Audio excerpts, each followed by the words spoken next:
Martial peak C16 tempered body 5वां चरण। पिछला अध्याय अगला अध्याय। यह खोज कि वह एक सफलता के करीब था काई यांग को खुश कर दिया। इसके लिए उन्हें तड़के शरीर के तीसरे चरण में पहुंचने में 3 साल लग गए। लेकिन इस पुस्तक को प्राप्त करने के दूसरे दिन वह टूट गया था और अब एक बार फिर से टूट जाएगा। इस प्रशिक्षण गति ने काई यांग को भी कुछ डरा दिया। टेम्पर्ड बॉडी रिकॉर्ड का अभ्यास करने से बड़ी मात्रा में सहनशक्ति का उपभोग होता है। तो काई यांग ने बाद में आराम किया और धीरे धीरे अपनी सहनशक्ति वापस पा ली। अपनी सहनशक्ति वापस पाने के बाद उन्होंने बचा हुआ कुछ खाना खा लिया और जड़ी बूटियों की खोज जारी रखी। कल उन्होंने अपनी स्मृति से उन सभी स्थानों की यात्रा की थी जहां संभावित रूप से उनकी आवश्यक जड़ी बूटियां उगाई जा सकती थीं। आज उसे भाग्य पर निर्भर रहना पड़ेगा। सौभाग्य से इन जड़ी बूटियों का मूल्य अधिक नहीं था, इसलिए आज भी इनके मिलने की संभावना अधिक थी। टीएल, मुझ पर विश्वास करें काई यांग, भाग्य ही एकमात्र ऐसी चीज है जिसके बारे में आपको चिंता करने की जरूरत नहीं है। पूरे दिन की खोज के बाद काई यांग को कुल 78 जड़ी बूटियां और 2 थरी लीव के स्पिरिट फ्लावर मिले। इस बार उसे अंततः अगरबत्ती को सक्रिय करने के लिए आवश्यक जड़ी बूटियां मिल गईं, लेकिन उसके पास जो मात्रा थी उसमें अभी भी कमी थी। समय बीतता गया और जल्द ही अंधेरा आ गया। काई यांग अभी भी जाग रहा था। ऐसा इसलिए नहीं था क्योंकि वह थका नहीं था, बल्कि इसलिए कि वह सो जाने के लिए बहुत भूखा था। तारांकन लिंग लिंग और ओ मूल रूप से उसने कुछ जंगली खेल का शिकार करने की योजना बनाई थी, लेकिन एक भी खरगोश को नहीं देखा था। दुर्भाग्य से उसे केवल कुछ नाखूनों के आकार के जामुन मिले जो बहुत खट्टे थे। जब उसने उन्हें खाना समाप्त कर दिया तो उसे और भी अधिक भूख लगी। अगर मुझे पता होता कि ऐसा होने वाला है तो मैं और चावल के गोले ला कर देता। काई यांग ने पश्चाताप किया। इन सुनसान इलाकों में कोई दुकान नहीं है, वह खाना कहाँ ढूंढेगा। यह भूख एक वास्तविक शर्मिंदगी थी। काई यांग ने फिर दूर से देखा, आग का एक संकेत।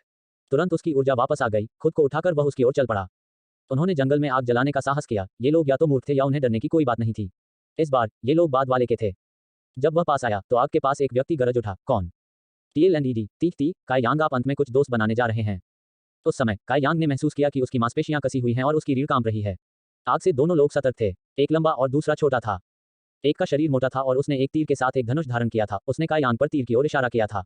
दूसरा एक छोटा लड़का था जिसकी उम्र लगभग 11 वर्ष थी और उसकी आंखें चमकीली थीं और उनमें भय का कोई निशान नहीं था। इस लड़के के हाथ में एक धनुष भी था और उसने पीछे एक तीर भी लगाया था, लेकिन वह बहुत छोटा था। TL, शायद नहीं। ED, आप हमारे MC पर कैसे शक कर सकते हैं, थोड़ा विश्वास करें। हालांकि काई यांग का सामना 2 तीरों से हुआ था, लेकिन उसका जवाबी कार्रवाई करने का जरा भी इरादा नहीं था। चारों ओर घूमते हुए उसने ऐसा अभिनय किया जैसे कि उनकी धमकियां कुछ बड़ी नहीं थीं। आराम से, मैंने केवल जड़ी बूटी लेने के लिए पहाड़ में प्रवेश किया था, काई यांग ने जल्दी से कहा। यह सुनने के बाद दोनों लोगों ने एक दूसरे की ओर देखा। धूर्त, मैं वास्तव में शौकीन कहना चाहता हूं, ने धीरे धीरे अपना धनुष और तीर नीचे कर दिया। फिर उसने लड़के को आराम करने का इशारा किया और हंसा। मैंने सोचा था कि आग ने एक जंगली जानवर को आकर्षित किया था, लेकिन यह सिर्फ एक झूठा अलार्म था। सॉरी, आई एम सॉरी, काई ने थोड़ा शर्मिंदा होकर कहा और हंस पड़ी। उसके माथे को छूते हुए मोटे आदमी ने काई यांग की ओर इशारा किया। आओ, रातें ठंडी हैं और यहाँ अकेले रहना आसान नहीं होगा। जब उसने यह सुना, काई यांग ऊपर चला गया और आग के पास बैठ गया। उसके अलावा मोटा आदमी काई यांग को देखता रहा और जब उसने काई यांग के पतले हड्डी वाले शरीर को देखा तो उसे दया नहीं आई। अब जब वे एक साथ बैठे थे तो एक दूसरे से बात करना स्वाभाविक होगा। इस चैट से काई यांग को पता चला कि यह पिता और पुत्र की जोड़ी पहाड़ की तलहटी में रहती थी और यहाँ शिकार करने और जीविकोपार्जन के लिए आई थी। हालांकि वे अमीर नहीं थे, फिर भी पर्याप्त भोजन और कपड़े बनाए रखने के लिए पर्याप्त था। लड़का, हालांकि वह छोटा था, शिकार में एक अनुभवी था और वे अपने पिता के साथ कई बार ब्लैक विंड माउंटेन पर शिकार करने आए थे। इस प्रकार पहाड़ के बारे में उनका ज्ञान काई यांग से कहीं अधिक था। काई यांग ने भी उन्हें अपने बारे में कुछ बताया। जब उसने उन्हें बताया कि वह स्काई टावर का शिष्य है तो वह धूर्त व्यक्ति अचंभित रह गया, जबकि छोटा लड़का काई यांग में अधिक दिलचस्पी लेने लगा और अपनी चमकदार काली आंखों से उसे देखता रहा। हान आदमी ने कहा, मेरा बेटा भी अभ्यासी बनने के लिए प्रशिक्षण लेना चाहता था, लेकिन उसकी प्रतिभा पर्याप्त नहीं थी और उसे मना कर दिया गया था। इसलिए वह व्यवहारिक रूप से आप लोगों की पूजा करता है। उद्धरण चिन्ह। इस बयान ने काई यांग को पिछले 3 वर्षों और उनके अनुभवों को याद किया। इसने न केवल उसे गहराई से हिलाया, इसने उसे धीरे से लड़के के सिर को स्नेह से रगड़ा। जब वह कुछ कहने ही वाला था, काई यांग का पेट जोर से बड़बड़ाया। छोटा लड़का एकटक घूरता रहा और अचानक जोर से हंस पड़ा। उसने अपने बैग से कुछ सूखा राशन निकाला और काई यांग को दे दिया। इसने एक बार फिर उसे बहुत प्रभावित किया, लेकिन उसने स्वीकार नहीं किया। काई यांग ने मोटे आदमी को देखा और वह मुस्कुराया। इसे खाओ, ऐसा लगता है कि आज तुमने कुछ नहीं खाया। इस बार काई यांग ने भेंट को अस्वीकार नहीं किया और जल्दी से राशन को कम कर दिया। कुछ और बातें करने के बाद तीनों फिर आग के पास सोने चले गए। हालांकि काई यांग ने बहुत अधिक सोने की हिम्मत नहीं की। अगर पिता और पुत्र के पास कोई खतरा था तो वह प्रतिक्रिया करने में सक्षम होगा। उन्होंने इसे पहले राशन देने के लिए एहसान वापस करना भी माना। सौभाग्य से रात शांतिपूर्ण ढंग से गुजरी और कुछ नहीं हुआ। जब सुबह आई तो काई यांग ने चुपचाप जाने से पहले पिता और पुत्र के जागने का इंतजार नहीं किया, लेकिन जाने से पहले उन्होंने पिछली रात के लिए धन्यवाद के रूप में 2 जड़ी बूटियां छोड़ दी। यदि इन 2 जड़ी बूटियों को कुचल दिया जाता है तो उनका उपचार प्रभाव पड़ता है। चूंकि वे लगातार पहाड़ों में थे, इसलिए ये जड़ी बूटियां पिता और पुत्र की जोड़ी के लिए उपयोगी थीं। पूर्वी बैंगनी गैस की मात्रा में वृद्धि के साथ काई यांग ने आधे घंटे के लिए टेम्पर्ड बॉडी रिकॉर्ड को प्रशिक्षित किया। जब उन्होंने अपना अभ्यास समाप्त किया तो काई यांग ने बैंगनी गैस की एक बड़ी सांस ली, जिससे उनके मेरिडियन अचानक हिल गए। उसके बाद उसके शरीर में एक गर्माहट का एहसास होने लगा। उसकी मध्याह्न रेखा में ऊर्जा अंतहीन रूप से घूम रही थी। 5वां चरण टेम्पर्ड शरीर। उसका अंतर्ज्ञान सही था, वह वास्तव में आज टूट गया। आधे घंटे के अभ्यास के बाद वह वास्तव में अगले चरण में पहुंच गया। काई यांग बेहद खुश थी और अपने शरीर में सुनहरे कंकाल के प्रति अधिक से अधिक आभारी महसूस कर रही थी। हालांकि उसे गर्वित स्वर्ण कंकाल प्राप्त हुए बहुत समय नहीं हुआ था, लेकिन वह 2 बार इसके लिए धन्यवाद और टेम्पर्ड बॉडी रिकॉर्ड को तोड़ चुका था। यह गति बस बेजोड़ थी, और यह काफी प्रतिबंधों के तहत अभ्यास कर रहा था। यदि वह हर समय अभ्यास कर सकता है तो वह किस गति तक पहुंचेगा? इस विचार ने काई यांग को कुछ अवाक कर दिया। हालांकि आखिरकार एक सच्चे योद्धा बनने की नींव ही टेम्पर्ड बॉडी थी। प्रारंभिक चरणों का प्रशिक्षण आसान था, क्षेत्र जितना अधिक होगा, प्रशिक्षित करने में उतनी ही अधिक कठिनाई होगी। एक त्वरित विश्राम के बाद काई यांग ने जड़ी बूटियों की खोज जारी रखी। आज उसने फिर से काफी फसल प्राप्त की थी। उसने 1 दर्जन से अधिक जड़ी बूटियां एकत्र की थीं और एक मोटा खरगोश पकड़ा था, जिससे उसकी भोजन संबंधी समस्याएं हल हो रही थीं। यह पहले से ही उसकी पर्वत यात्रा का तीसरा दिन था और वह 10 मील सुरक्षा क्षेत्र के अंत तक पहुंच गया था। आगे और काई यांग ने अंदर प्रवेश करने की हिम्मत नहीं की, क्योंकि अपनी वर्तमान ताकत के साथ उसका एकमात्र विकल्प जानवरों के लिए भोजन बनना था। हालांकि वह बहुत गहराई तक नहीं गया था, फिर भी उसकी फसल काफी अच्छी थी। उन्होंने 20 से अधिक विभिन्न प्रकार की जड़ी बूटियां एकत्र की थीं, और पिछले 2 दिनों की गिनती करते हुए उनके पास 40 अलग-अलग प्रकार की जड़ी बूटियां थीं, जो यहाँ की यात्रा को बहुत उपयोगी बना रही थीं। दुर्भाग्य से उन्हें जिन 2 मुख्य जड़ी बूटियों की आवश्यकता थी, वे बहुत कम मात्रा में थीं। 3 दिनों में 40 विभिन्न प्रकार की जड़ी बूटियां खोजना कोई छोटी फसल नहीं थी। भले ही वे सभी साधारण ग्रेड, निचली श्रेणी की जड़ी बूटियां थीं, फिर भी वह उन्हें उचित मात्रा में योगदान बिंदुओं के लिए विनिमय करने में सक्षम था। लेकिन इसने उनके प्रशिक्षण के समय को बहुत कम कर दिया, अच्छे से ज्यादा नुकसान किया। यदि आपको कोई त्रुटि मिलती है, टूटी हुई कड़ियां, गैरमानक सामग्री आदि, तो कृपया हमें रिपोर्ट अध्याय बताएं ताकि हम इसे जल्द से जल्द ठीक कर सकें।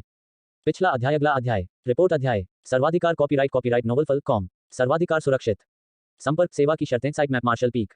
C17 राक्षसी जानवर से जूझना। मैं। पिछला अध्याय। अगला अध्याय। अब दोपहर हो चुकी थी और काई यांग ने उस ट्रैक की ओर चलना शुरू कर दिया था जो उसे वापस काई टॉवर तक ले जाएगा। काई यांग को केवल 3 दिन की छुट्टी दी गई थी, इसलिए उसे कल सुबह से पहले लौटना पड़ा, अन्यथा उसके लिए कड़ी सजा दी जाएगी। काई यांग ने महसूस किया कि उसके पास बहुत समय है और उसे यकीन था कि वह अंधेरा होने से पहले लौट सकता है। आखिरकार वह केवल 100 मील दूर था, लंबी दूरी नहीं। उनके मन में काली किताब के तीसरे पन्ने को लेकर बड़ी आशा थी। यह सोचकर कि यह उसके लिए क्या परिणाम लाएगा, उसे प्रसन्नता हुई और उसके कदमों में उछाल आया। अपनी यात्रा के आधे रास्ते में काई यांग ने अपनी स्थिति से बहुत दूर एक अप्रत्याशित भेदी रोना सुना। एक बच्चे के चिल्लाने रोने की आवाज मिली जुली थी। यह सुनते ही उसने अपने कदम रोक लिए और अपने कानों को कस लिया। इसके तुरंत बाद उसका चेहरा बदल गया और काई यांग तेजी से ध्वनि की दिशा की ओर भागी। जब वह आवाज सुन रहा था तो उसने इसे रात से पहले पिता और पुत्र की जोड़ी की आवाज के रूप में पहचाना, और उस बच्चे के रोने की आवाज छोटे लड़के की ओर से थी। उन दोनों को शायद किसी तरह की परेशानी का सामना करना पड़ा होगा, या फिर वे ऐसा हंगामा क्यों करेंगे। कल रात उन्होंने काई यांग को अपने कुछ राशन दिए थे, और अगर उनकी पिछली दया के लिए भी थे तो वह उनकी परेशानी को कैसे नजरअंदाज कर सकते थे। जैसे जैसे वह उनकी ओर दौड़ा, पिता की दहाड़ और अधिक हताश होती गई और लड़के का कद नर्म और नर्म होता गया। काई यांग का चेहरा धीरे धीरे सख्त हो गया और उसे बुरा लगने लगा। जब तक काई यांग पहुंचे तब तक पिता की दहाड़ सुनाई नहीं दे रही थी और उन्होंने केवल एक ऊंची पहाड़ी में एक अंधेरी गुफा देखी। गुफा के किनारे कुछ झाड़ियों के बीच में कुछ मकड़ी के जाले के बीच उलझा हुआ एक चांदी का धनुष था। यह धनुष वही है जिसे छोटा लड़का पिछली रात पकड़े हुए था। बिना सोचे समझे काई यांग ने इस संपत्ति को जमीन पर फेंक दिया, अपनी इंद्रियों को ऊंचा किया और सीधे उस अंधेरी और भयावह गुफा में गिर गई। हालांकि गुफा के अंदर की रोशनी तेज नहीं थी, फिर भी यह देखने के लिए काफी था। जब उसने चारों ओर देखा तो काई यांग यह जानकर चौंक गया कि गुफा जाले से ढकी हुई है। दीवारों और जमीन पर वे एक दूसरे को काटते थे और मोटाई में भिन्न होते थे। परत दर परत आगे का रास्ता जालों की भीड़ द्वारा अवरुद्ध था। इतना ही नहीं, गुफा भीगी हुई थी। पानी स्थिर गति से नीचे गिरा और जब काई यांग ने एक कदम आगे बढ़ाया तो उसका पैर जमीन में धंस गया। अपनी नसों को मजबूत करते हुए काई यांग गहरी सांस लेने की आवाज तक चली। केवल उन्होंने एक बड़े मानव आकार के कोकून को एक मकड़ी के धागे से एक क्रिसलिस जैसी अवस्था में देखा। सबसे ऊपर इसने एक मानवीय चेहरे का खुलासा किया। वह चेहरा रात से पहले के मोटे आदमी का था। चिंताजनक रूप से काई यांग फंसे हुए शिकारी के पास गया। उसकी चिंता यह जानकर कम हो गई कि वह केवल बेहोश था। काई यांग को उसे बुलाते हुए सुनकर शिकारी घबराकर जाग गया और कमजोर होकर बोला, बच्चे को बचाओ। मेरे बेटे को और अंदर खींच लिया गया। मैं तुमसे विनती करता हूँ, कृपया मेरे बच्चे को बचाओ। उद्धरण चिन्ह। अंदर घसीटा गया। इसने काई यांग को चौंका दिया, क्योंकि वह शिकारी को वेब से मुक्त करने के लिए संघर्ष कर रहा था। अफसोस की बात है कि वेब उसकी वर्तमान ताकत के लिए बहुत मजबूत था। इसे तोड़ने में असमर्थ होने के कारण वह केवल अस्थायी रूप से हार मान सकता था। छेद में गोता लगाते हुए उसने छोटे लड़के का पीछा किया। पीछे से शिकारी ने चेतावनी दी, सावधान रहो, वह एक राक्षसी मकड़ी का जानवर है।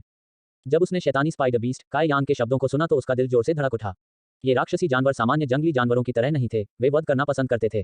वे सच्चे क्रूर जानवर थे और काई यांग अपनी वर्तमान ताकत के साथ उनमें से सबसे कम के लिए भी एक मैच नहीं था। मैं। ब्लैकविंड माउंटेन में पहले 30 मील को एक सुरक्षित क्षेत्र माना जाता था। इसका कारण यह था कि कोई क्रूर जानवर नहीं थे। दुर्भाग्य से ऐसा लग रहा था एक प्रकट हो गया था। यह गंभीरता से किसी की अपेक्षाओं से बाहर था। अब जब वह जानता था कि यह एक क्रूर जानवर है तो काई यांग की हरकतें और अधिक सतर्क और नर्म हो गईं। धीरे धीरे उसने सुरंग के माध्यम से अपना रास्ता तलाशा और लगभग 10 फीट के बाद उसने छोटे लड़के को देखा। बेटा अपने पिता के समान स्थिति में था, एक कोकून में लिपटा हुआ था जिसे एक बड़े मकड़ी के जाले द्वारा मध्य हवा में निलंबित कर दिया गया था। छोटे लड़के के बगल में एक विशाल बड़े फूल के पैटर्न वाली मकड़ी एक पुआल को चूस रही थी। छोटे लड़के की बाह में पुआल डाला गया था और आप स्पष्ट रूप से भूसे से और मकड़ी के मुंह में गहरा लाल रक्त बहते हुए देख सकते थे। इस पहाड़ी गुफा की जमीन पर पहाड़ों की तरह ढेर सारे तरह तरह के जानवरों की हड्डियां थीं। कोई केवल कल्पना कर सकता है कि राक्षसी मकड़ी के जानवर ने यहाँ रहने में कितना समय बिताया था और कितनी गरीब आत्माएं, मनुष्य और जानवर समान रूप से इसके शिकार हुए थे। मैं। काई यांग के पास इस मकड़ी की क्षमताओं के बारे में सोचने और एक उपयुक्त योजना बनाने के लिए समय नहीं था। हर सेकंड उसने देरी की, इस छोटे लड़के के सीधे स्वर्ग में चढ़ने की संभावना बढ़ गई। एक क्षण की चुप्पी के बाद वह अचानक आगे बढ़ा। विशाल बड़े फूलों के पैटर्न वाली मकड़ी को उस समय परेशान होने की उम्मीद नहीं थी। काई यांग के आगे बढ़ने के कुछ ही समय बाद राक्षसी मकड़ी की तरफ बड़ी मात्रा में बल लगाया गया और वेब में एक बड़ा छेद फट गया। फूल पैटर्न वाली मकड़ी का यांग के साथ गिर गई। छोटा लड़का भी छेद से होकर जमीन पर गिर गया। अचानक हमला करने से फूल के पैटर्न वाली मकड़ी उग्र हो गई। यह 8 लंबे बालों वाले पैरों से जमीन पर मुहर लगी है और इसकी सभी आंखें काय यांग पर केंद्रित हैं। इससे पहले कि वह उठने के लिए भी समय पाता, उसे फूल के पैटर्न वाली मकड़ी से एक ही झटके में नीचे गिरा दिया गया। मैं काय यांग ने झपकी ली, एक स्टील की मुट्ठी उड़ गई और मकड़ी के गले पर पूरी तरह से उतर गई। इसने क्षण भर के लिए उसे स्तब्ध कर दिया। काय यांग ने मकड़ी को लात मारने का अवसर लिया, उसे उड़ते हुए भेज दिया। एक एकल रोल के साथ काय यांग अपने पैरों पर चढ़ गया और नीचे झुक गया। उसकी आंखें पूरी तरह से उस फूल के पैटर्न वाली मकड़ी की गतिविधियों पर केंद्रित थीं। उस छोटे से टकराव के बाद काय यांग का उग्र रूप से धड़कता दिल थोड़ा शांत हो गया था, क्योंकि उस राक्षसी जानवर का पद इतना ऊंचा नहीं था, अन्यथा वह इसके विरुद्ध संघर्ष भी कर सकता था। यह सबसे अधिक संभावना है कि यह केवल एक पहला क्षेत्र राक्षसी जानवर है। हालांकि भले ही यह केवल पहला क्षेत्र राक्षसी जानवर था, काय यांग की वर्तमान ताकत को देखते हुए यह अभी भी एक कठिन प्रतिद्वंद्वी था। जैसे जैसे दोनों पक्ष अपने विरोधियों को आकार दे रहे थे, फूलों के पैटर्न वाली मकड़ी ने अधीरता के लक्षण दिखाना शुरू कर दिया, और यह सिर्फ उन्हीं का नहीं था, काय यांग ने भी उन्हें दिखाना शुरू किया। ऐसा लग रहा था कि छोटे लड़के ने बहुत अधिक खून खो दिया था और विषाक्तता के लक्षण दिखा रहा है। यदि वर्तमान स्थिति का शीघ्र समाधान नहीं किया जा सकता है, तो उसे बचाने का समय नहीं होगा। अचानक फूल के पैटर्न वाली मकड़ी ने एक लंबा रत्न रेशम के धागे को बाहर निकालने के लिए अपना मुंह खोला। इसने अपने हमले की शुरुआत का संकेत देते हुए काय यांग की ओर धागा फैलाया। पहले काय यांग ने इस धागे के स्थायित्व के बारे में सीखा था, इसलिए स्वाभाविक रूप से वह इसके द्वारा फंसने से बचने के लिए सावधान था। तुरंत वह एक तरफ लुढ़क गया और हमले को चकमा दे गया। फूल के पैटर्न वाली मकड़ी ने अपने चकमा पर ज्यादा प्रतिक्रिया नहीं दिखाई और अन्य धागे के टुकड़ों को बाहर थूकना जारी रखा। जब तक काय यांग ने देखा कि मकड़ी उसे निशाना नहीं बना रही थी, तब तक बहुत देर हो चुकी थी। पूरी गुफा इन धागों के जाल से ढक चुकी थी। उसके निकास को बंद कर दिया और उसे अंदर फंसा दिया। क्या यह मुझे मौत से लड़ने के लिए मजबूर कर रहा है? काय यांग उस विचार पर हंसे, जिस भी डर को उसने पहले रखा था, उसे उसकी हड्डियों से बाहर निकलने वाले अहंकार द्वारा उसके शरीर के माध्यम से एड्रेनालाइन पंप करके जल्दी से निष्कासित कर दिया गया था। वर्तमान स्थिति के साथ यदि उसने मकड़ी को नहीं मारा, तो वह नहीं जा पाएगा। चूंकि यह उस पर आ गया था, वह केवल कड़वे अंत तक लड़ सकता था, या तो तुम मर जाओ या मैं मर जाऊं। समय टिकने के साथ काय यांग देरी नहीं कर सकती थी। दोनों पैरों को जमीन पर मजबूती से लगाते हुए वह फूल के पैटर्न वाली मकड़ी की ओर दौड़ पड़ा। धागे का एक और किनारा उड़ गया। सौभाग्य से काय यांग पहरे पर था, तो वह इससे कैसे बच नहीं सकता था। इन 3 धागों को लगातार चकमा देने के बाद उसने आखिरकार उनके बीच की दूरी को बंद कर दिया था। लेकिन इससे पहले कि वह एक मुक्का मार पाता, फूल के पैटर्न वाली मकड़ी ने अपने सामने के दोनों पैरों को ऊपर उठाकर अपनी ओर खींच लिया। काय यांग केवल अवरुद्ध करने के लिए अपना हाथ ऊपर उठा सकता था। मकड़ी के अग्रभाग उसकी बाह में छेद कर गए। काय यांग दर्द से कराह उठी, उसका खून खौल उठा। न केवल वह एक भयानक दहशत में था, बल्कि उसके दिल में एक अवर्णनीय उत्तेजना और प्रत्याशा की भावना थी। उसकी सभी हड्डियां आपस में टकराने से उसके पूरे शरीर में एक गर्माहट का एहसास होने लगा। यदि आपको कोई त्रुटि मिलती है, टूटी हुई कड़ियां, गैरमानक सामग्री आदि, तो कृपया हमें रिपोर्ट अध्याय बताएं ताकि हम इसे जल्द से जल्द ठीक कर सकें। पिछला अध्याय, अगला अध्याय। रिपोर्ट अध्याय। सर्वाधिकार कॉपीराइट नोवेल फल कॉम। सर्वाधिकार सुरक्षित। संपर्क सेवा की शर्तें site map martial peak.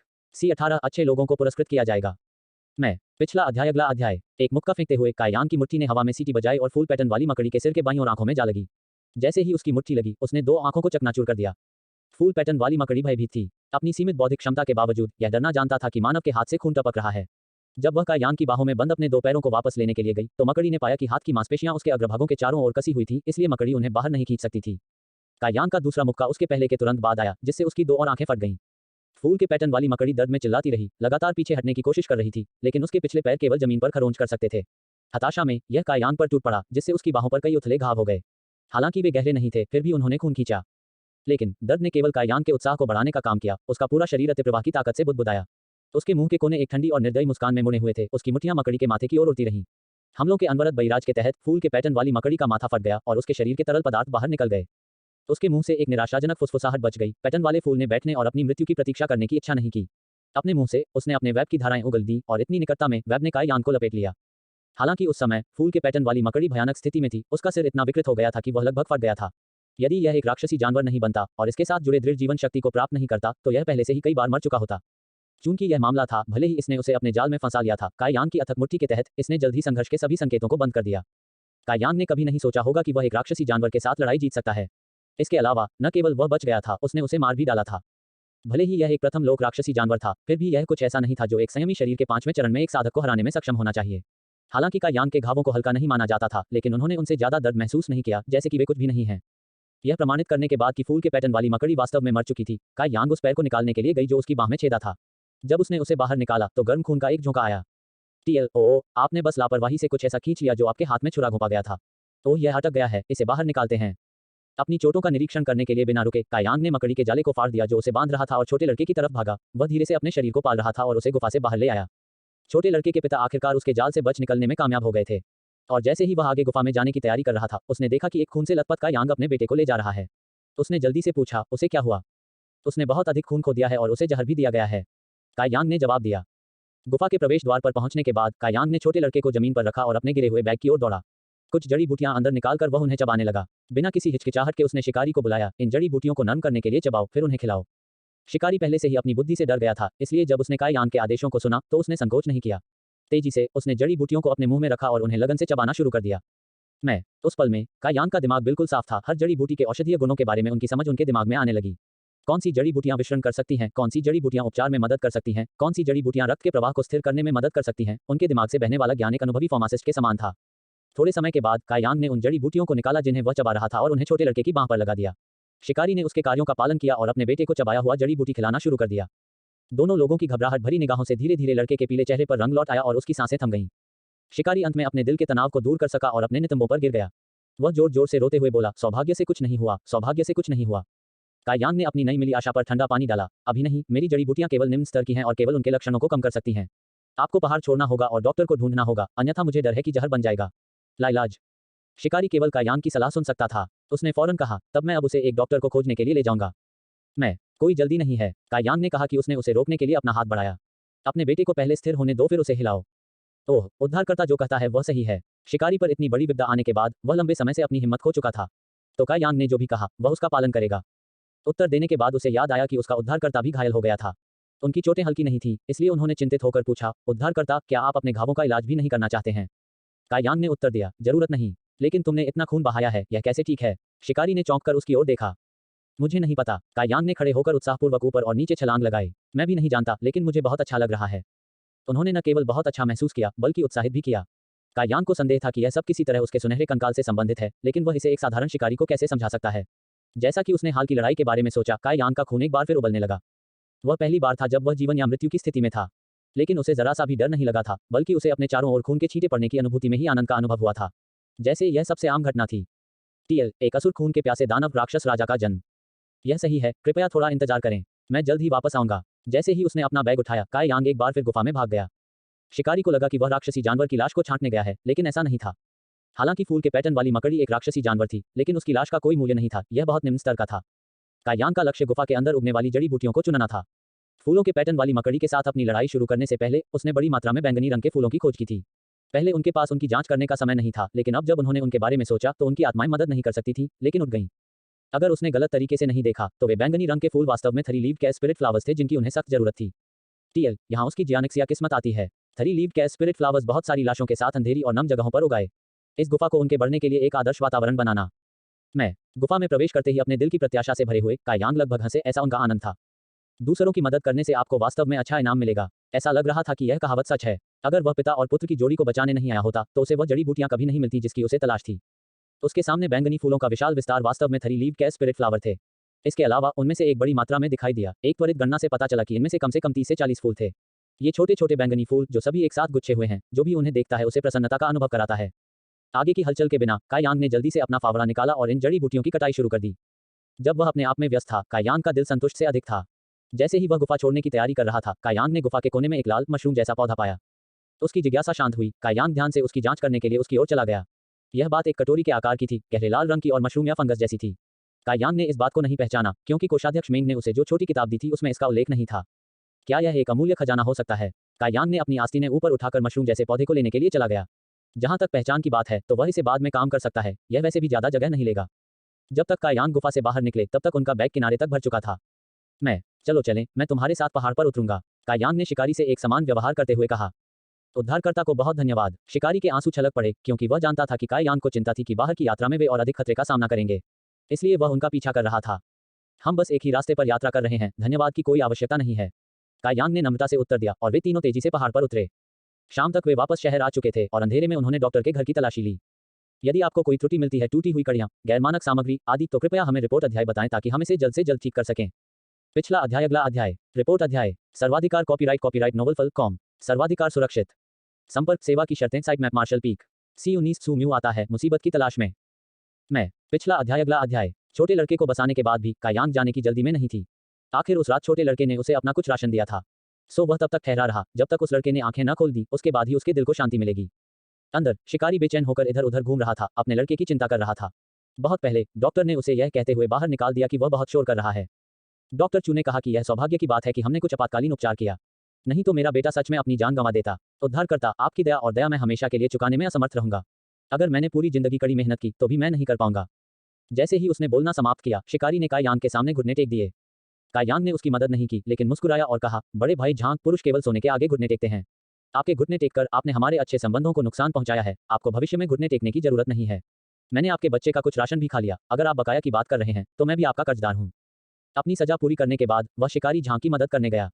Hunter Jhang आंसू में बह गया, उद्धारकर्ता, आप वास्तव में एक अच्छे इंसान हैं। जब वे बोल रहे थे, डॉक्टर बाहर चला गया और शिकारी झांग से कहा, यह अब खतरनाक नहीं है, इसलिए आपको चिंता करने की आवश्यकता नहीं है। लेकिन चूंकि उसने बहुत अधिक रक्त खो दिया है, वह थोड़ी देर और सोएगा, लेकिन एक बार जब वह जाग जाएगा तो वह ठीक हो जाएगा। जब उन्होंने उन शब्दों को सुना तो काय यांग और शिकारी झांग दोनों ने राहत की सांस ली। एक बार जब उसने आराम किया तो काय यांग ने महसूस किया कि उसके शरीर में थकावट की लहर चल रही है। आज का दिन बहुत ही रोमांचक था, उसे कई घाव भी मिले थे और बहुत सारा खून बह गया था। अपनी पिछली ऊर्जा के साथ भी उसके शरीर को अभी भी नुकसान हुआ था, इसलिए जब उसने खुद को आराम दिया तो वह सो गया। सूरज उगने तक सो रहा है। सुबह सुबह स्काई टॉवर। बहुत से शिष्य उच्च आत्माओं के साथ जल्दी उठ गए। वे एक साथ एक निश्चित क्षेत्र में एकत्रित हुए, प्रत्याशा में प्रतीक्षा कर रहे थे। प्यासी आंखें, टेढ़ी गर्दन, मन की एक अनियंत्रित स्थिति, ये बातें पूरी भीड़ में एक जैसी थीं। उन्होंने एक साथ घर को एक गृहिणी की तरह घेर लिया, जिसने अपने पति के घर लौटने का कई सालों तक इंतजार किया था। उस भक्ति और अपेक्षा का उदाहरण। समय के साथ साथ जमा होने वालों की संख्या भी धीरे धीरे बढ़ती गई। यह ऐसा था जैसे वे टेलीपैथिक रूप से जुड़े हुए थे। सभी ने एक ही समय में एक ही स्थान को देखने के लिए अपना सिर घुमाया। वह स्थान वह रास्ता था जो कायांग के निवास की ओर जाता था, एक छोटी सी झोपड़ी। आज वह दिन था जब वे एक बार फिर कायांग को चुनौती दे सकते थे। यह एक मुफ्त योगदान बिंदु बॉक्स के बराबर था। ये शिष्य इस सुनहरे अवसर को कैसे छोड़ सकते थे। कुछ लोगों ने कायांग की दुर्दशा पर दया की। हर 5 दिनों में उसे चुनौती दी गई और एक लुगदी से पीटा गया। यह वास्तव में कुछ ज्यादा ही क्रूर था। हालांकि अकेले सहानुभूति कायांग की मदद नहीं कर सकती थी। भले ही उन्होंने उसे चुनौती न दी हो, फिर भी कई अन्य लोग खुशी खुशी उनकी जगह ले लेंगे। अंत में वह अभी भी एक लुगदी से पीटा जाएगा, इसलिए वे इसे स्वयं भी कर सकते हैं। कम से कम वे इसे आसानी से ले सकते हैं। जब उन्होंने इस बारे में ऐसा सोचा तो वे सभी अपनी किस्मत आजमाने आए। अगर उसने मुझे चुना तो मैं निश्चित रूप से हल्का हिट करूंगा, इसलिए उसे ज्यादा चोट नहीं लगेगी। कई लोग इस तरह के बहाने अपने दिल में बना रहे थे। आमतौर पर कायांग पहले से ही जाग चुकी थी और इस समय तक क्षेत्र में झाड़ू लगाना शुरू कर चुकी थी, लेकिन आज यह वास्तव में अजीब था। काफी देर इंतजार करने के बाद भी उन्होंने कायांग को नहीं देखा था। जब उन्होंने इधर उधर देखने की कोशिश की तो वह नहीं मिला। कायांग के साथ क्या है? क्या वह सो गया? वह अभी तक बाहर कैसे आया? मुझे नहीं पता। इसके बारे में सोचकर क्या किसी ने उसे पिछले कुछ दिनों में देखा है? क्या ऐसा हो सकता है कि वह पहले ही स्काई टॉवर छोड़ चुका हो? असंभव। ऐसा नहीं है कि आप कायांग की जिद के बारे में नहीं जानते हैं। तुम उसे मार भी दोगे तो भी वह नहीं छोड़ेगा। अगर वह वास्तव में छोड़ना चाहता था तो वह कुछ महीने पहले छोड़ देता, जब उसे एक परीक्षण शिष्य बनाया गया था। आखिर में जाने के लिए वह इतना लंबा इंतजार क्यों करेगा? हैरानी की बात है कि सभी चर्चा चल रही थी। किसी को नहीं पता था कि कुछ दिन पहले कायांग ने ब्लैक विंड माउंटेन में प्रवेश करने के लिए छुट्टी मांगी थी और अभी तक वापस नहीं आई थी। हालांकि यह कोई आश्चर्य की बात नहीं थी, क्योंकि सामान्य दिनों में कायांग दूसरों के साथ ज्यादा बातचीत नहीं करती थी और इसलिए स्वाभाविक रूप से किसी को भी उसके ठिकाने के बारे में पता नहीं था। जब यह समूह हंगामा कर रहा था तभी एक व्यक्ति इस भीड़ की ओर चलने लगा था। उसका चेहरा जेड की तरह निर्दोष था और उसका शरीर भी जेड की तरह। वह वास्तव में एक सुंदर युवा था, लेकिन किसी को नहीं पता था कि उस वक्त इस युवक के हाव भाव बहुत उदास क्यों थे। चलते चलते वह अपने दांत पीस रहा था और किसी को कोस रहा था। इस युवा के पीछे बड़ी संख्या में स्काई टावर के अनुयायी थे। उन्हें घेरकर उन्होंने उसे आकर्षण का केंद्र बना दिया। जब युवक को घेर लिया गया तो उसने बहुत ही अप्रिय चेहरा दिखाया। उसने संदेह में कहा, ऐसा क्यों है? यहाँ इतने सारे लोग क्यों हैं? उनके अनुरोध के जवाब में कोई जल्दी से उनके पास आया और उन्हें धीमी आवाज में बताया, मास्टर सू, आज वह दिन है जब हम कायांग को चुनौती दे सकते हैं। इतने सारे साथी शिष्य आज यहाँ कुछ योगदान बिंदुओं को एकत्र करने के लिए एकत्रित हुए हैं। मास्टर सू कहे जाने वाले युवक ने दिल खोलकर हंसने से पहले अपनी भौहें फेर लीं। ऐसा लगता है कि हमारे साथी शिष्य कायांग पीड़ा के रसातल में हैं। कायांग के दुर्भाग्य पर उनके शब्द पूर्ण प्रसन्न थे। मूल रूप से उसे हर 5 दिन में चुनौती दी जाती है। इतना ही नहीं, वह तब तक हार नहीं मानेंगे जब तक वह ठीक से खड़े नहीं हो सकते। जिस व्यक्ति ने पहले बात की थी उसने आगे समझाया। मास्टर सू फिर से हंसे। इस युवा गुरु को लगता है कि उसके दिल में आक्रोश बहुत कम हो गया है, लेकिन इतना ही काफी नहीं है। मुझे उसे स्काई टावर से बाहर कर देना चाहिए। जब तक वह स्काई टावर का शिष्य नहीं है, मैं उसके साथ जो चाहे कर सकता हूं और कोई एक शब्द भी नहीं कह सकता। मास्टर सू सही कह रहे हैं। उस बवुआ ने आपके अच्छे नाम को कलंकित करने का साहस किया। वह वास्तव में एक कुलीन और घोड़े के बीच अंतर नहीं कर सकता। वह मास्टर सू की पहचान के बारे में पूछताछ करने की भी जहमत नहीं उठाता। वह बहुत अहंकारी है। इस चुंबन ने मास्टर सू को बहुत अच्छा महसूस कराया, जिससे वह बार बार अपना सिर हिलाता रहा। मास्टर सू, जिनकी प्रतिष्ठा कायांग ने कलंकित की थी, ठीक वही सूम्यू थे जिनसे वह ब्लैक प्लम विलेज में मिले थे। यह वही सूमू था, 2 हान आदमियों के साथ जिन पर कायांग ने न्याय लागू किया था। इस वजह से सूम्यू गुस्से में बह गया था। जय यांग की पहचान के बारे में स्काई टॉवर के आसपास पूछताछ कर रहा था। अंत में उसने कायांग के बारे में एक दिन से भी कम समय में पता लगा लिया था। आखिरकार उसके पास कनेक्शन और चैनलों का अपना नेटवर्क था, लेकिन मेन गेट के लोहे के शासन के तहत वह आसानी से अपना हाथ नहीं हिला सकता था और कायांग के लिए परेशानी पैदा करने के लिए लोगों के एक झुंड को लाने के लिए इस दिन तक इंतजार कर रहा था। दुर्भाग्य से उसने उम्मीद नहीं की थी कि इतने सारे लोग कायांग के लिए भी आएंगे। इससे सूमू कुछ नाराज हो गया। उसने अपना हाथ लहराते हुए कहा, उन्हें जाने दो। बताओ कि आज कायांग आज सिर्फ मेरी होगी। इस कथन ने कायांग को किसी प्रकार की युवा लड़की या एक उपलब्ध वेश्या की तरह आवाज दी जो लाने के लिए तैयार थी। उसके बगल वाला व्यक्ति तुरंत भीड़ में चला गया, अपने हाथों को थपथपाया और कहा, साथियों शिष्यों, कायांग के साथ आज की लड़ाई मास्टर सू ने इसे पहले ही सुरक्षित कर लिया है। इसलिए मैं अपने साथी शिष्यों से कहता हूं कि कृपया दरवाजे पर लाइन लगाकर देखें। किसी भी असुविधा के लिए मुझे खेद है। इस घोषणा ने कई लोगों को चौंका दिया। वे सभी असमंजस में सूम्यू की ओर मुड़े और पूछा, हमें क्यों चाहिए? हर बार काई यान प्रतिद्वंद्वी को चुनने के लिए अपनी झाड़ू का इस्तेमाल करती थी, तो किस कारण से हम आपको उससे लड़ने की अनुमति दें? यहाँ तक अगर उन्होंने नहीं चुना, तो क्या यह पहले आओ पहले पाओ की नहीं होनी चाहिए? उसके इतना कहने के बाद किसी ने स्पीकर की ओर खींचा और उनसे फुसफुसाया, यह सूमू है। क्या आप जानते हैं कि सूम्यू कौन है? कौन? इस व्यक्ति को अभी अभी स्वीकार किया गया था, इसलिए वह वास्तव में नहीं जानता था कि सूम्यू कौन था। मैं बेवकूफ। एक एल्डर है जिसका उपनाम सू है, शीर्ष 10 उपनाम सू के भीतर एक मुख्य शिष्य भी है। तुम यह क्यों नहीं कहते कि वह कौन है? वह व्यक्ति बोला। हालांकि सुनने वाले ने समझने में सिर नहीं हिलाया, फिर भी वह उन शब्दों के पीछे का अर्थ समझ रहा था। सूचना पाकर वह अस्थायी रूप से स्तब्ध रह गया। जब उसने सुना कि सूमू के पास इतने शक्तिशाली लोग हैं, तो वह दूसरी आवाज निकालने की हिम्मत कैसे कर सकता है? कायान के खिलाफ जीतने से मुझे कई योगदान अंक भी नहीं मिलेंगे, इसलिए उसे नाराज न करना सबसे अच्छा है। हाँ हाँ हाँ, उस व्यक्ति ने उत्तर दिया जबकि उसकी पीठ से ठंडा पसीना टपक रहा था। यदि आपको कोई त्रुटि मिलती है, टूटी हुई कड़ियाँ, गैरमानक सामग्री आदि, तो कृपया हमें रिपोर्ट अध्याय बताएं ताकि हम इसे जल्द से जल्द ठीक कर सकें। पिछला अध्याय अगला अध्याय। रिपोर्ट अध्याय। सर्वाधिकार कॉपीराइट नोवेल फल कॉम। सर्वाधिकार सुरक्षित। संपर्क सेवा की शर्तें site map martial peak. C20 घर जलाना। मैं पिछला अध्याय अगला अध्याय। सूमू उसकी मांग पर प्रतिक्रिया से बहुत संतुष्ट था, लेकिन यह देखकर उसने तिरस्कार में धीरे से खर्राटे लिए। यद्यपि कायांग के साथ आज की लड़ाई सूमू द्वारा सुरक्षित कर ली गई थी, फिर भी भीड़ को तितर-बितर करना बाकी था। उन्हें नहीं पता था कि कायांग ने सूमू को नाराज करने के लिए क्या किया था, इसलिए निश्चित रूप से वे पीछे रहकर शो देखना चाहते थे। कुछ समय प्रतीक्षा करने के बाद भी कायांग अभी भी प्रकट नहीं हुई थी। सूमू ने अधीरता से पूछा, वह कहाँ है? मुझे नहीं पता। आमतौर पर वह इस समय तक पहले ही मैदान में स्वीप कर चुका होता है, इसलिए मुझे नहीं पता कि उसे अभी तक बाहर क्यों आना है। मास्टर सू, क्या हमें उसकी झोपड़ी की जांच करनी चाहिए? कुछ सोचने के बाद सूम्यू ने सिर हिलाया और जवाब दिया, यह एक अच्छा विचार है। वह सिर्फ एक छोटा और मामूली सफाई कर्मी है, फिर भी वह इस मास्टर सू को श्रमसाध्य रूप से अपना इंतजार कराने की हिम्मत करता है। मैं उसे इसके लिए बाद में भुगतान करूंगा। कायांग के निवास का स्थान कोई रहस्य नहीं था, इसलिए सूम्यू के आसपास के लोग तेजी से आगे बढ़ते हैं। जो लोग शो देखने के लिए पीछे रह गए थे, उन्होंने भी पीछा किया। शिष्यों का एक भव्य जुलूस निकाला। थोड़ी देर बाद कायांग की छोटी सी झोपड़ी में लोगों की बारात आ गई थी। जब उन्होंने उसकी झोपड़ी की दयनीय स्थिति देखी, जिसमें झोपड़ी की दीवारों में गड्ढों से भरे गड्ढे थे, तो उन्हें आश्चर्य नहीं हुआ। बिना किसी स्पष्ट कारण के सूमू ने झोपड़ी की ओर इशारा करते हुए अपना हाथ उठाया। वह बब्बा यहाँ रहता है। मास्टर सू के प्रश्न के उत्तर में, क्योंकि कायांग एक परीक्षण शिष्य है, उसे अपने सभी कपड़े, भोजन, आवास और प्रशिक्षण सामग्री स्वयं प्रदान करनी होगी। मेन गेट निश्चित रूप से उन्हें उसके लिए उपलब्ध नहीं कराएगा। यह झोपड़ी शायद उन्हीं के हाथों से बनाई गई थी। अच्छा। सूमू खुशी से हंस पड़ी। यह सोचकर कि कायांग बरसात के दिनों में कितना भीग जाएगा, उसके हौसले बुलंद हो गए। आहें भरते हुए सूमू ने अपनी मुस्कान को नियंत्रित किया और आत्मविश्वास से आगे बढ़े, जैसे ड्रैगन या बाघ जैसे गर्वित। तेज आवाज के साथ प्रत्येक शब्द को स्पष्ट रूप से स्पष्ट करने का ध्यान रखते हुए उन्होंने कहा, आप कायांग, इस मास्टर सू के लिए अपने गधे को बाहर निकालो और एक अच्छी पिटाई प्राप्त करने के लिए तैयार हो जाओ। वह जोर का शोर तूफान की तरह शक्तिशाली था और फिर भी एक तूफान के विपरीत यह अलग नहीं था और बेफिक्र यह पूरी नफरत से भरा था। नफरत और खून की प्यास की इच्छा ने सभी को अपने जूते में काम दिया। इसने स्पष्ट रूप से कायांग और सूम्यू के बीच भीड़ के प्रति घृणा को प्रदर्शित किया। जाहिर है कि यह कोई छोटा मुद्दा नहीं था। सूमू ने अपनी शानदार उपस्थिति का परिचय देते हुए खड़ा किया। इस क्षण ऐसा लगा कि 8 हवाएं भी उसे हिला नहीं सकती। चिल्लाना समाप्त करने के बाद वह कायांग के बाहर आने के लिए दरवाजे के बाहर इंतजार कर रहा था, अपनी पैंट को पेशाब करते हुए और दया की भीख मांगने के लिए रो रहा था। जितना अधिक वह इसके बारे में सोचता है, उतना ही अधिक अभिमानी होता जाता है। लेकिन कितनी देर तक इंतजार किया, झोपड़ी के भीतर हलचल का एक भी संकेत नहीं था। सूमू का चेहरा अब गुस्से से भर गया था। उसने फिर से पुकारा, कायांग, होशियार बनो और अपनी गांड को यहाँ से निकालो, नहीं तो हम भीतर आकर तुम्हें घसीटेंगे। इसके बाद भी कोई जवाब नहीं आया। सूम्यू को अब लगा कि कुछ अजीब है, क्योंकि अगर कायांग वास्तव में अंदर थी, तो कम से कम उसके सांस लेने की आवाज तो होनी ही चाहिए थी। क्या ऐसा हो सकता है कि वह अंदर नहीं था? सूमू ने अपने आसपास के लोगों को बढ़ा चढ़ाकर इशारा किया। वह व्यक्ति फौरन आगे बढ़ा, जबरदस्ती लकड़ी के दरवाजे को लात मारी और छोटी सी झोपड़ी में घुस गया। उनके प्रवेश करने के कुछ ही देर बाद वह व्यक्ति फिर से भागा और सूमू को सूचना दी, मास्टर सू, अंदर कोई नहीं है। धूल का एक छोटा सा संचय भी है। ऐसा लगता है कि यह कचरा जानता था कि एक आपदा आ रही है, इसलिए पहले ही भाग गया था। उद्धरण चिन्ह। मैं भाग गए। सूमू ने गुस्से में खून की उल्टी लगभग कर दी। उसने इस दिन की तैयारी में कई दिनों तक षड्यंत्र रचते हुए अपने दिमाग को चकनाचूर कर दिया था, जिस दिन वह अपना बदला लेने के लिए और कायांग के हाथों ही शर्म की भरपाई करने के लिए तैयार होगा। वह कई शिष्यों को भी आने और शो देखने के लिए लाया था, फिर भी कि कायांग अप्रत्याशित रूप से भाग गया था।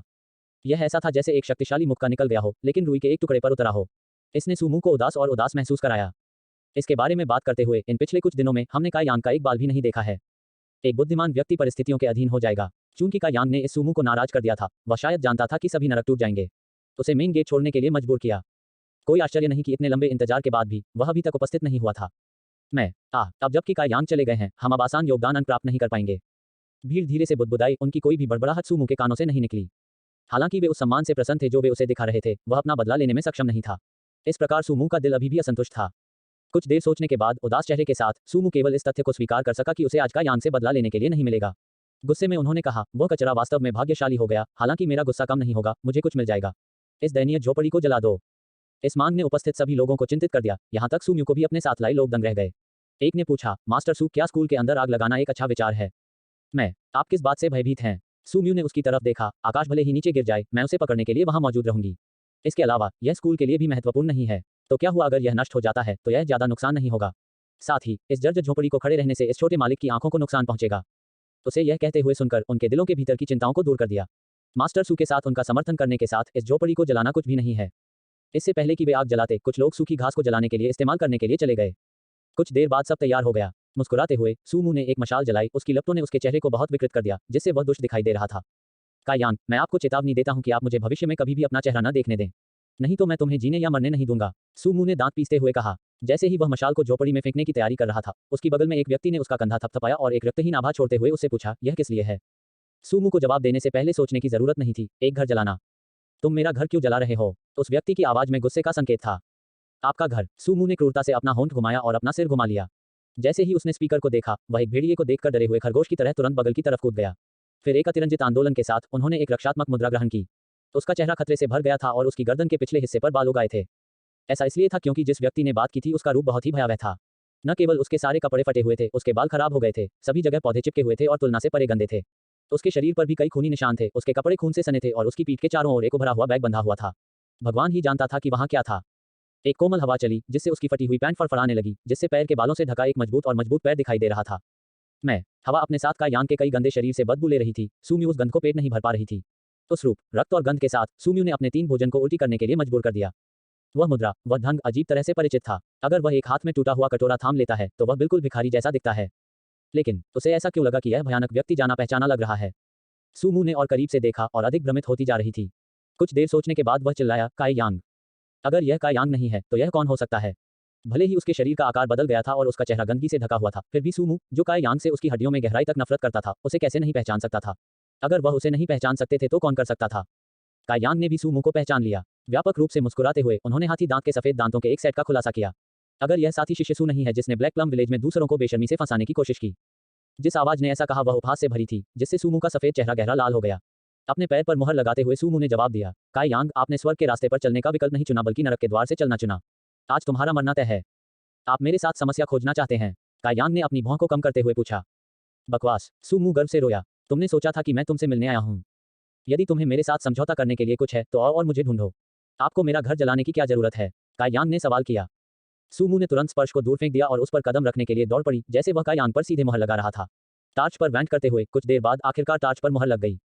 विराम के इस क्षण ने उपस्थित लोगों को यह समझने दिया कि क्या हो रहा है। उन्हें अंत में एहसास हुआ कि कायांग सू म्यू के डर से भाग नहीं गया था, बल्कि यह था कि वह केवल कुछ व्यवसाय पूरा करने के लिए छोड़ दिया था। लेकिन उसे ऐसा कौन सा काम पूरा करना था जिसके कारण उसका रूप इतना भयावह हो गया था? इतना खूनीपन, क्या यह थोड़ा ज्यादा नहीं है? साथ ही उसके कपड़ों के आंसू भी किसी धारदार हथियार से बने थे। उसने किसके साथ जाकर लड़ाई की? और क्या यह एक जीवन और मृत्यु प्रकार की लड़ाई थी? यदि आपको कोई त्रुटि मिलती है, टूटी हुई कड़ियां, गैरमानक सामग्री आदि, तो कृपया हमें रिपोर्ट अध्याय बताएं ताकि हम इसे जल्द से जल्द ठीक कर सकें। पिछला अध्याय, अगला अध्याय। रिपोर्ट अध्याय। सर्वाधिकार कॉपीराइट नोवेल फल कॉम। सर्वाधिकार सुरक्षित। संपर्क सेवा की शर्तें साइट मैप।